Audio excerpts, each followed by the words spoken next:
بچا لو اپنے آپ کو اور اپنے خاندان کے لوگوں کو اس آگ سے جس کا ایندھن انسان بنیں گے اور پتھر بنیں گے۔ اب ہوتا یہ ہے کہ جیل کا جو عملہ ہوتا کبھی وہ سرکاری احکام کی تعمیل نہیں کرتا، رشوت لے لی کوئی اثر رسوخ کی وجہ سے عدالت نے کچھ کہا کہ اس کو لٹکانا ہے، اس کو چھتر مارنے ہیں، یہ کرنا، وہ ملی بغل سے انہیں وہاں ہر سہولت دیتے ہیں، نافرمانی کرتے ہیں احکام الہی۔ ایک صورت یہ ہوتی ہے۔ اب دوزخ کے دروگوں کا حال اللہ بیان کر رہا ہے۔ ایک تو عذاب یہ ہے کہ انسان اور پتھر جل رہے ہیں، دوسری طرف نگران کون ہے، کن کس پر ہے وہ جیل خانہ۔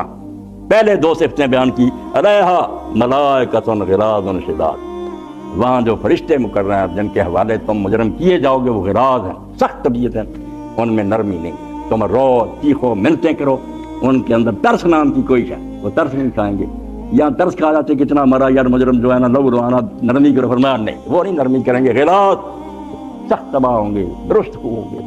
اور اب کبھی ہوتا ہے کمزور ہے، طاقت ہی نہیں تھی، فرمایا شداد سخت بھی ہوں گے اور بہت طاقتور، وہ تھکیں گے نہیں مارنے سے، نہ ان میں کوئی کمزوری آئے گی۔ ان فرشتوں کے ہاتھ میں آنا چاہتے ہو، وہاں جا کر مزہ لینا چاہتے ہو۔ پھر اب ایک تھا کہ ہیں سخت طبیعت طاقتور ہی ہیں مگر بد دیانت ہو گئے، حکم کی تعمیل۔ قرآن میں ایک شوشہ زائد نہیں، ایک لفظ زائد نہیں، لا یعصون اللہ ما امرہم، جو اللہ ان کو حکم دے گا اس کی وہ خلاف ورزی نہیں کریں۔ جو حکم دیا جائے گا کہ ان مجرموں کو یہ سزا دو وہ دیں گے، نہ کسی کی منت کام آئے گی، نہ سفارش، نہ اثر، نہ رسوخ۔ وہ جو حکم ان کو ان کا مالک دے گا اس کی نافرمانی نہیں کرے۔ حکم کچھ اور یہ حملہ کرتا رہے نہیں، بالکل وہی کریں، اللہ کے حکم کی نافرمانی نہیں کریں۔ اور یہ بات بھی سمجھا دی کیونکہ امتوں کی گمراہی میں یہ بات بھی داخل ہے کہ زیادہ لوگوں نے جب سنا کہ فرشتے ہیں، اللہ تعالیٰ نے یہ جہان چلانے کے لیے اپنا بہت عملہ رکھا ہوا، اس کے اہلکار ہیں، سپاہی ہیں، فوج ہے، تو ہندو لوگ اور بہت سے دوسرے مشرکین عربی گمراہ ہو گئے کہ جب سارے کام فرشتوں کے ہاتھوں سے ہو رہے ہیں تو ان کے ہیکل بنانے چاہیے، تصویریں اور مورتیاں اور مندر بنانے چاہیے، کوئی لات کا، عزا کا، منات کا، یہ کوئی مرد نہیں تھے، لات، منات، عزا سارے فرشتوں کی تصویریں، عورتوں کی تصویریں بنائی ہوئی تھی، دیویاں، اور سجدے کرتے تھے، مدد مانگتے تھے۔ جب فرشتوں کے ذمہ کام اللہ نے لگائے ہیں تو مانگنا چاہیے۔ ہمارے لوگ تو مگر جو کہتے ہیں فلاں پیر کو پوجو، فلاں پیروں کا تو ذکر ہی نہیں آیا کہ ان کے حوالے، یہ تو واقعی کارکنان قضاء و قدر، بارشیں برسا رہے ہیں، جانیں پیدا کر رہے ہیں، نکال رہے ہیں، باقی کارخانہ ان کے ہاتھ سے چل رہا ہے۔ بندہ گمراہ ہو سکتا ہے کہ پھر ان سے مدد مانگنی چاہیے۔ ان کو کہیں جبریل تو یہ کر دیں، یہ گمراہی کا سبب بن سکتا تھا، بنا ہندوؤں میں 33 کروڑ دیوتا مانتے ہیں کہ اگنی دیوتا ہے، یہ وایو دیوتا، مگر اللہ نے حل کر دیا کہ وہ بیچارے نافرمانی نہیں کر سکتے، ما امرہم، اس بات کی جو اللہ ان کو حکم دے گا وہ اپنی طرف سے کوئی فیصلہ نہیں کر سکتے۔ ساری مخلوق دعائی دے کہ اسرافیل تو یہ کام کر دے، کیا کرے گا وہ امر کے پابند نوکر ہیں، فیصلے میں دخل، ما امرہم، جو حکم دے گا نا رب ان کو اس کے خلاف نہیں کریں گے۔ یہ تو ہو گیا منفی پہلو، کے خلاف نہیں کریں گے، تو پھر کریں گا کیا، وَيَفْعَلُونَ مَا يُؤْمَرُونَ، جو حکم دیا جائے گا وہ کریں گے، نافرمانی کریں گے نہیں، جو حکم ہوگا اس کی تعمیل میں سستی نہیں کریں گے، بالکل وہ کریں گے، اس پر کے پابند رہیں گے۔ اور اب بالکل قیامت آ گئی، یہ تو ہمارے سامنے رکھا نا کہ بچ جاؤ، اب اللہ تعالیٰ نے اٹھایا اور ہزاروں سال آگے لے گیا کہ بالکل جیسے قیامت آ گئی ہے، دوزخ سامنے ہے، اللہ تخت پر ہے، مجرم لوگ اب منتیں کر رہے ہیں، معافیاں مانگ رہے ہیں، اب منظر بدل گیا تو اللہ کہتا ہے یا ایھا الذین کفروا لا تعتذروا اليوم، اے منکرو، اے بے دینو جو نہیں مانتے تھے کہ کوئی نہیں رسول سچے، کوئی قیامت نہیں، کوئی اللہ نہیں، آج کوئی بہانہ نہ، آج پتہ نہیں کروڑوں سال بعد آنا، مگر اللہ دکھا رہا ہے کہ تم وہاں پہنچ جاؤ، اس عدالت کو دیکھ لو کہ برپا ہے، مجرم کھڑے ہیں صفوں میں اور منتیں کر رہے ہیں، تو حکم ہوتا ہے کافرو، اے منکرو، اے بے دینو، آج کوئی منت سماجت نہ کرو، آج کوئی بہانہ نہ بناؤ، انما تجزون ما کنتم تعملون، جو تم کرتے رہے ہو آج تمہیں بدلہ دیا جا رہا ہے، تم سے ظلم ہو رہا ہے، کوئی زیادتی کر رہا ہوں، جو کر کے آئے وہی بھگت رہے ہیں۔ اور اسی لیے بہت سے علماء امت کہتے ہیں کہ جنت کی نعمتیں اور دوزخ کا عذاب کوئی اپنی طرف سے اللہ نہیں نیا بنائے گا، ہمارے اعمال مجسم ہو جائے گی، نماز حور بن جائے گی، علم دودھ کی نہریں بن جائے گا، جو لباس ہوں گے وہاں وہ تقویٰ ہوگا، ہر آدمی جو ہے نا اپنی نیکی پائے گا۔ اور اسی لیے جو قرآن مجید میں سورہ بقرہ میں آتا ہے کہ جب بھی نعمت ملے گی جنت کی، جب بھی، تو وہ کہیں گے یہ تو ہمیں پہلے بھی ملی تھی، اس لیے ملی کہ وہ دنیا میں اس کا تھوڑا سا مزہ چکھ چکے تھے۔ یہ نہیں کہ کلما رزقوا منہا رزقا، کہ جب بھی انہیں رزق وہ ملتا جلتا، عام علماء یہی کہتے ہیں ملتا جلتا، یہ ٹھٹا ہوگا لوگوں سے، ٹھٹا نہیں ہوگا کہ شکل وہی ہوگی، مزہ اور یہ نہیں بات یہ ہے کہ وہ دنیا میں جب نیکی کرتے تھے نا تھوڑا سا ضرور مزہ انہیں آتا تھا، جب وہ کسی مسکین کی مدد کرتے تھے بڑا مزہ آتا تھا، روح کو ایک فرق محسوس ہوتی، جب وہ نیکی سچ مچ خیرات سایہ بن کر آ جائے گی اور آدمی اس کی ٹھنڈک محسوس کرے، وہ کہے یہ مزہ تو یار دین کی برکت سے تھوڑا سا دنیا میں اب تو پورا آ گیا۔ تو اللہ تعالیٰ فرماتے ہیں کہ وہاں عذاب جو ہوگا کوئی خون کے دریا میں گوتے کھا رہا ہوگا. رسول اللہ فرماتے ہیں خون تو پی رہے ہیں لوگ, یہ سود خور جو ہے خون پی رہے ہیں غریبوں کا. اب نہیں انہیں سمجھ آتی وہاں سچ مچ دریا ہوگا جس میں یہ گوتے کھا رہے ہوں گے. جب سر باہر نکالیں گے فرشتہ پتھر مارے گا, سر جوڑنا پھٹ جائے گا, پھر اندر چلا جائے گا, پھر نکلے گا, ٹھیک ہو گیا سر, پھر وہ یہ خون کے دریا میں گوتے کھائیں. زانی لوگ جو ہیں وہ بدبودار گوشت کو کھا رہے ہوں گے کہ حلال میسر تھا, حلال کی طرف حرامیوں تم نہیں گئے, یہ ناپاک گوشت کھاتے تھے, اب کھاؤ یہ سلاد بسا ہوا. تو وہاں ساری نیکیاں اور بدیاں ہی سامنے آ گئی. اللہ کہے گا تمہاری کی ہوئی چیزیں آ گئی سامنے, میں نہیں بھی کچھ بھی کہہ رہا. یا اب علاج کیا ہے؟ جب یہ دونوں باتیں آ گئی کہ بچ جاؤ, خطرہ بہت بڑا ہے, عذاب جہنم سے بڑی کوئی بری شے نہیں, بہانے وہاں چلے گئے نہیں. تو اب کیا کرنا؟ یا ایھا الذین آمنوا توبوا الی اللہ توبۃ نصوحا. اب بھاگنے کے راستے بند ہو گئے ہیں, کسی طرف کو تم نکل کر بھاگ نہیں سکتے, ہر طرف تو سیل ہو گئے دروازے.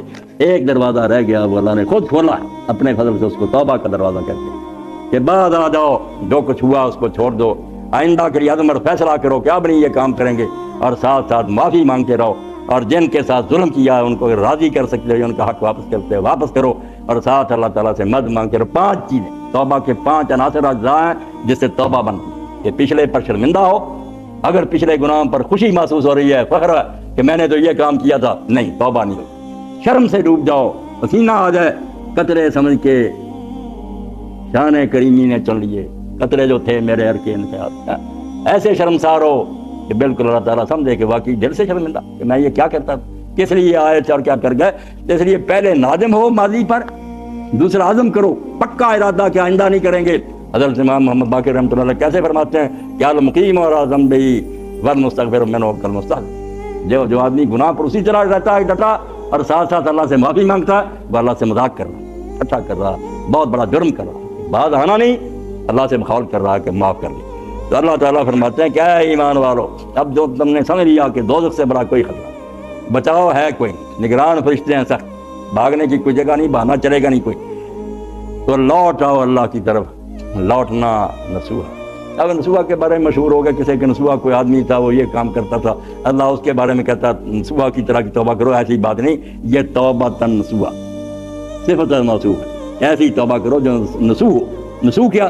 ہم جیسے سورہ بولتے ہیں, صبح بولتے ہیں, اسی طرح نصح جس میں کھوٹ نہ ہو. جب کہتے ہیں ہم اثر الناصح, کہ یہ جو ہے نا شہد ناصح اسی سے نکلا, خالص, جس میں کوئی نہیں ملاوٹ.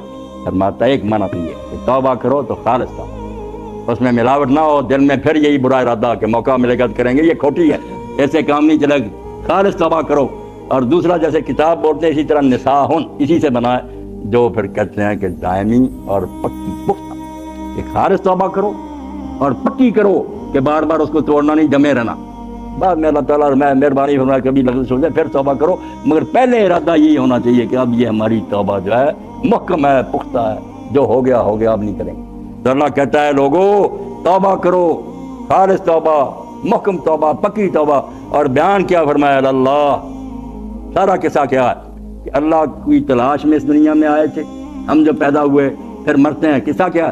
عدم سے جان بے ہستی تلاش یار میں آئے, کہاں سے ہم کہاں پکڑے ہوئے بیگار میں. امتحان ایک ہی ہے, اگر سمجھ دے کر اللہ چھپ گیا, نشانیوں سے کہتا ہے مجھے تلاش کر. جو آنکھوں سے دیکھنا چاہتے کیا وہ میں دکھا دوں گا, مگر اس وقت فائدہ نہیں ہوگا, وہ قیامت کا دن ہوگا. اب نشانیوں سے پہچان, اور نشانیاں اتنی ہیں, اللہ اقبال پر رحم کرے, بخشی ہے ذوق جید نے, کھولی ہے ذوق جید نے آنکھیں تیری, اگر ہر راہ گزر پہ نقشے کفے پائے یار دے. اگر تجھے آنکھیں مل جائیں خدا کو دیکھنے کی, جہاں جہاں سے تو گزرتا ہے یار کے پاؤں کے نشان نظر آتے جاتے. تو سورج نکلتا دیکھتا ہے, چاند آ رہا, تارے آ رہے ہیں, بلبلیں چہر آ رہی ہیں, بارشیں ہو رہی ہیں, فصلیں اگ رہی ہیں, فروٹ سے دکانیں بڑی ہیں, تیرا اپنا جسم ہے بول رہا ہے, دیکھ رہا ہے, کتنی مشینیں کام کر رہی ہیں, ہر راہ گزر پہ نقشے کفے پائے یار دے. دیکھنے والی آنکھ لے آ, خدا ہر جگہ نظر آتا ہے. مولانا ابوالکلام آزاد رحمۃ اللہ علیہ جب جیل میں تھے تو غبارے خاطر خطوں میں اپنا بخار نکالتے, اس میں لکھتے ہیں دیکھا نہ یوں کہ کرتے اس کی طرف اشارہ. اس طرح تو وہ نظر نہیں آتا, مادی چیز نہیں ہے کہ ہم اشارہ کریں, یہ ہے اللہ, یہ نہیں نظر آتا. دیکھا نہ یوں کہ کرتے اس کی طرف اشارہ, ورنہ جہاں میں ہم نے اس کو کہاں نہ پایا. یعنی جیسے اسپیکر میرے لیے رکھ لیا اللہ نے, کہ وقت آئے گا آواز دور تک پہنچانے کی. چیزیں سب پہلے سے آہستہ آہستہ ہم دریافت کرتے ہیں. یہ کہہ دیتے ہیں لوگ کہ ایجاد, بالکل غلط بول رہے ہیں. ایجاد نہیں انسان کر سکتا, وجود میں کیا لائے گا, کوئی شاید جو ہے نہیں یہ نہیں بنا سکتا. ڈسکور کر سکتا دریافت کی چیزیں پہلے سے ہی ہیں, خزانے بھرے ہوئے زمین میں, جب جب ضرورت پڑتی جاتی ہے معلوم کرتا جاتا ہے. اللہ تعالیٰ راز کھولتا جاتا، پتہ چل رہا ہے چیزیں پہلے، تو اللہ کہتا تم دنیا میں آئے ہو کہ اللہ کو ڈھونڈ لو، اس کو معلوم کر لو کہ وہی تمہارا مبدا ہے، وہی معاد ہے، اسی سے تم آئے ہو، اسی کی طرف تم جاؤ گے۔ اور اذان پر بھی جب غور کرتے ہیں کمال کر دیا اللہ کے رسول علیہ السلام، وہی کے ذریعے بنائی، کہاں سے شروع ہوتی ہے تاکہ پتہ چلے کہ دین سارا جو ہے نا وہ کس دائرے کے اندر ہے، کس کلمے سے شروع ہوتی ہے، اللہ اکبر، پہلے اللہ بولتے ہیں اور جب ختم کرتے ہیں لا الہ الا اللہ، اللہ پر ختم ہوئی، باقی اندر ہی اندر ہے، فرمایا اللہ ہی تو ہے، اللہ کو ڈھونڈ لو سب کو مل جائے گا۔ اس لیے یہاں بھی یہ نہیں کہ گناہوں سے توبہ کرو، یہ سب کچھ آ گیا، اے ایمان والو خالص اور پکی توبہ کر کے توبوا الی اللہ، اللہ کی طرف واپس آ جاؤ، تم بچھڑ گئے اس سے، بول کر کہیں دور نکل گئے ہو، وہ تمہیں یاد نہیں رہا، وہ بلا رہا ہے۔